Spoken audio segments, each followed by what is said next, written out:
High, আমি প্রেরণা and welcome to another day in my life. আজকে শনিবার, তো ভাবলাম মা বাবাকে নিয়ে একটু ডিনারে যাওয়া যাক। বাড়ি থেকে বেরিয়ে উবারের ওয়েট করছিলাম তখন, আর আমরা আজকে ডিনার করতে চলে গেছিলাম তন্দুর পার্ক রেস্টুরেন্টে। এই রেস্টুরেন্টটা সাউথ কলকাতার ঢাকুরিয়াতে লোকেটেড। ইন্টেরিয়ার্সটাও বেশ ভালোই। চলো এবার গিয়ে বসি। আমরা সিট পেয়ে গেছি এবং হাতে মেনু কার্ডও চলে এসছে। এই যে দুজন এখন মন দিয়ে মেনু দেখছে।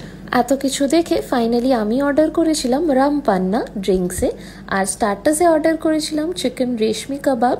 সঙ্গে এই যে আচারি পেঁয়াজটা দেয় না, এটা আমার ভীষণ পছন্দ। কাবাবটা কিন্তু বেশ সফট ছিল, একদম টেন্ডার জুসি, মানে খুবই ভালো কোয়ালিটি যাকে বলে। আমি সত্যি এক্সপেক্ট করিনি এতটা ভালো হবে। সঙ্গে নিয়েছিলাম ফিশ ফিঙ্গার। এখানে ফিশ ফিঙ্গার খুবই ভালো করে, আমি আগেও খেয়েছি, কোয়ালিটি দুর্ধর্ষ।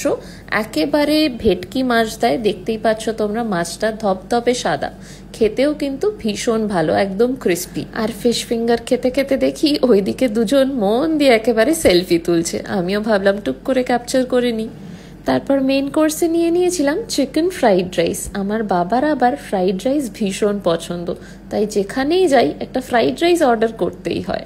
সঙ্গে নিয়েছিলাম সাইড ডিশ হিসেবে fish in chilli wine sauce, খেতে কিন্তু বেশ ভালো ছিল। আর তাছাড়াও নিয়েছিলাম একটা প্লেন নান এবং ডাল মাখনি। এটা মেনলি মায়ের জন্যই নিয়েছিলাম, মা চাইনিজ অতটা পছন্দ করে না, তো মা এই নান আর ডাল মাখনি দিয়ে খাচ্ছিল। আর ওইদিকে আমি আর বাবা ফ্রাইড রাইস এবং ফিশটা খাচ্ছিলাম।